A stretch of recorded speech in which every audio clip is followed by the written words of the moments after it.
pessoal, que a paz do Senhor Jesus seja na sua vida. É motivo de muita alegria de estar aqui novamente a compartilharmos um estudo da Palavra de Deus. Hoje nós vamos falar sobre Jesus Cristo. Quero estar aqui apresentando algumas dúvidas que são muito frequentes. E se você não está entendendo, eu quero que você volte a 2 vídeos atrás, onde eu iniciei um propósito sobre entendendo a Bíblia comigo. Muitas das vezes que nós lemos a Bíblia e não entendemos. E aí, o que nós fazemos com isso? Nós buscamos o entendimento ou simplesmente deixamos de lado?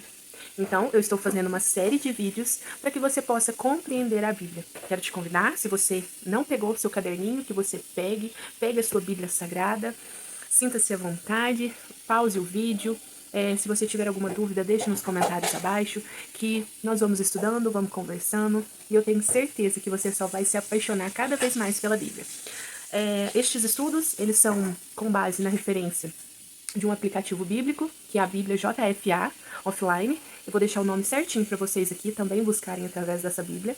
É uma Bíblia muito boa, né, que tem vários tópicos de estudo e que eu tenho certeza que vai ser uma ferramenta muito importante na sua caminhada de fé. Então hoje a gente vai falar de Jesus Cristo. Quem é Jesus? E aí, uma das perguntas que nós vamos responder hoje nesse estudo é: se Deus é bom, por que existe tanta desgraça? E eu sempre vou estar correndo o olho para cá, porque aqui está a Bíblia, e aqui estão algumas das perguntas que eu separei destes estudos para a gente estudar. E Jesus Cristo. Antes de nós iniciarmos, eu quero falar que aqui, nesse vídeo, o respaldo é a Bíblia. Então, as respostas a gente vai encontrar na Bíblia Sagrada. A gente faz estudos complementares, mas o aprofundar é na Bíblia Sagrada, tá bom? Eu quero te perguntar, quem é Jesus Cristo para você? Talvez você é uma pessoa que já estuda a Bíblia, uma pessoa que crê no Evangelho, crê em Jesus, e você vai poder me falar, diante do seu conhecimento, quem é Jesus Cristo. Se você é uma pessoa que não conhece, você não vai entender muito bem. Você vai falar, um homem, um personagem da Bíblia. Eu fiz umas pesquisas e, pro ateu, nessa pesquisa que eu fiz, que chama no site Quora, pro ateu, né, nessa entrevista, Jesus é um homem normal. O budista, um homem iluminado. O espiritismo, Jesus é a forma de perfeição moral a que a humanidade deve se aspirar na Terra. E para você? E para mim? Quem é Jesus Cristo? Segundo a Bíblia, no livro de Mateus, capítulo de número 13, versículo 16 e 17, nós vamos ver Deus apresentando Jesus Cristo na sua forma no batismo de Jesus Cristo e no momento da crucificação. Olha só o que Mateus capítulo 3, versículo 16 vai nos dizer. E sendo batizado, saiu logo da água, e eis que lhe abriram os céus, e viu o Espírito de Deus descendo como pomba e vindo sobre ele. E eis que uma voz dos céus dizia: Este é o meu Filho amado, em quem me comprazo. Jesus Cristo, ele é o Filho de Deus, como segundo a Bíblia vai nos dizer. E a gente também vai ver no momento da crucificação, Mateus 27, versículo 54. E o centurião e os que com ele guardavam a Jesus, vendo o terremoto e as coisas que haviam sucedido, tiveram grande temor e disseram: verdadeiramente, este era o Filho de Deus. Então, segundo a Bíblia, ao qual nós temos como respaldo, Jesus Cristo, ele é o Filho de Deus. E para os discípulos, quem era Jesus Cristo? Discípulos, né? A gente vai aprofundar ainda num vídeo sobre discípulos, mas os discípulos, eles foram chamados por Jesus. Eles seguiam Jesus. Ele esteve com Jesus no ministério de Jesus, mas isso é para um outro vídeo. Mas quem era Jesus para os seus discípulos? Mateus, capítulo 16, versículo 13 e 14. E chegando Jesus às partes de Cesareia de Filipe, interrogou os discípulos dizendo: dizem os homens ser o Filho do Homem? E eles disseram. Aqui nós vamos ver o que o povo daquela época achava de quem era Jesus. E aí vão dizer assim: eles disseram, uns João, o Batista, outros Elias e outros Jeremias, ou um dos profetas. Disse-lhe ele: e vós, quem dizeis que eu sou? Jesus estava, perguntou quem que o povo acha que eu sou? E aí responderam. Então Jesus agora vai perguntar para os discípulos, para aqueles que caminhavam com ele: quem que vocês acham que eu sou? E Simão Pedro, respondendo, disse: tu és o Cristo, o Filho do Deus vivo. Glória a Deus. Então, os discípulos sabiam com quem, eles estavam caminhando. Você sabe com quem você tem caminhado, o nome que você tem chamado, sabe? Você tem dito, em nome de Jesus. Você sabe O que representa esse nome? Esse nome tem muito poder, esse nome tem autoridade sobre todas as coisas. Que Jesus, ele é verdadeiramente o Filho de Deus. Nós entendemos, né, o que os discípulos achavam de Jesus.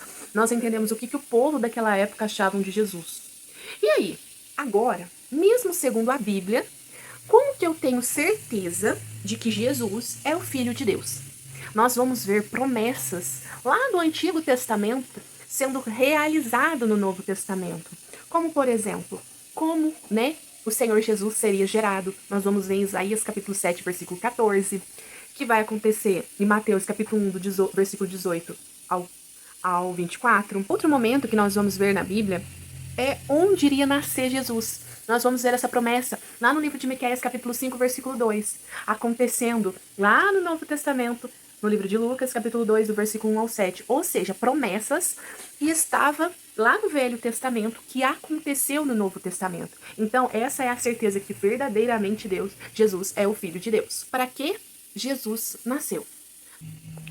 Livro de Lucas, capítulo 2, versículo 11, que diz assim: Pois na cidade de Davi vos nasceu hoje o Salvador, que é Cristo o Senhor. Ele nasceu para ser o Salvador da minha e da sua vida, da humanidade. Também vemos no livro de Lucas, capítulo 19, versículo 10. Porque o Filho do Homem veio buscar e salvar o que se havia perdido. Essa, então, é a nossa resposta para que Jesus nasceu.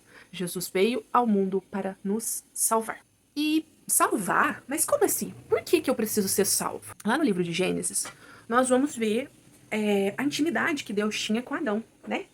E o Senhor, ele colocou limites, né?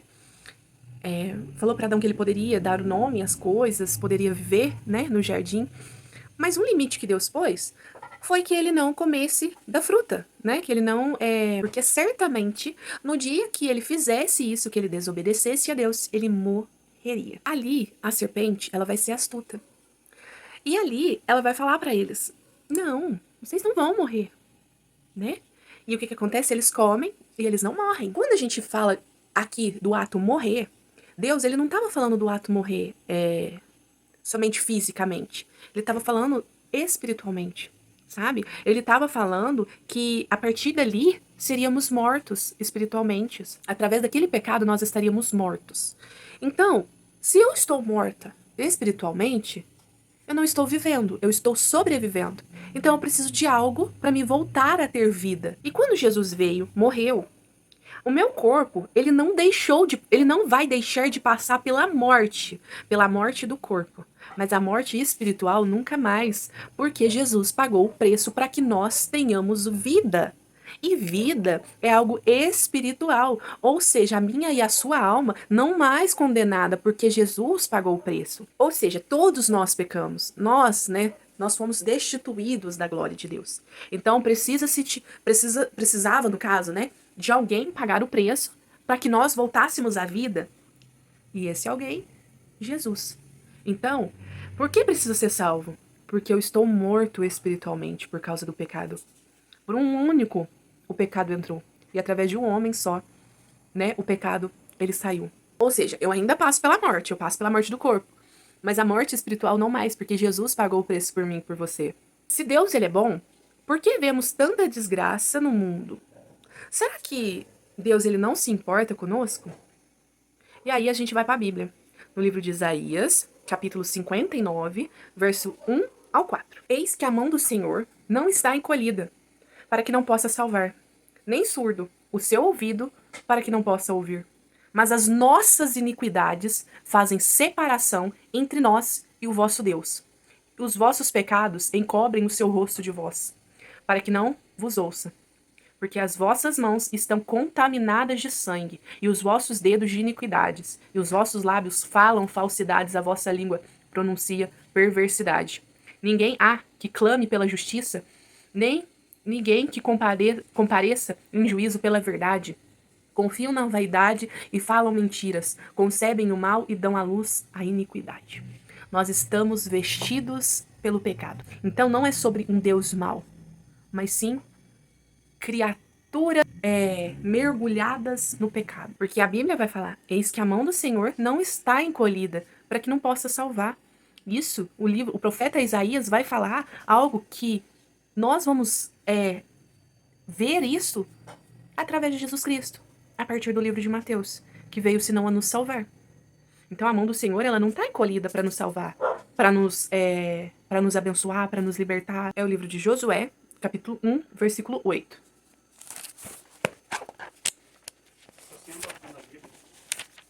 Então,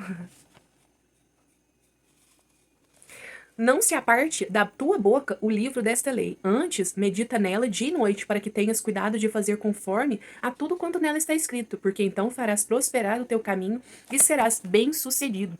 Então, queridos, aqui na Bíblia a gente encontra muita referência de como nos aproximar de Deus, viver a vontade de Deus e não viver, né, conforme o mundo, conforme as desgraças que acontecem no mundo, né, as coisas ruins. Nós podemos sim viver o bom de Deus, basta nós alinharmos a nossa vontade com a vontade de Deus. Mas, Amanda, como que eu vou saber o que é a vontade de Deus para mim não viver as coisas ruins? Queridos, é claro que como seres humanos, né, nós somos, como eu falei, nós somos pecadores desde o princípio, nós passaremos por certas situações, mas quando nós estamos na luz da palavra, nós estamos direcionados por Deus, as coisas, elas se tornam mais leves através do Espírito Santo, e assim ele vai nos direcionando no caminho dele, na direção dele, sabe? É ter a certeza que a nossa vida é muito além do que isso aqui carnal, isso daqui tudo é passageiro, isso daqui logo não existirá mais. Então a gente entende o quê? Que a desgraça, ela vem pelo pecado, mas o justo, ele será poupado. Nós seremos poupados. Nós precisamos meditar aqui e seguir o que a Bíblia vai nos dizer. Jesus, ele é verdadeiramente o Filho de Deus, que veio para nos salvar da morte espiritual. Amém? Que essa mensagem possa ter entrado no seu coração e você ter compreendido cada resposta que eu trouxe aqui. Deus te abençoe e até o próximo vídeo.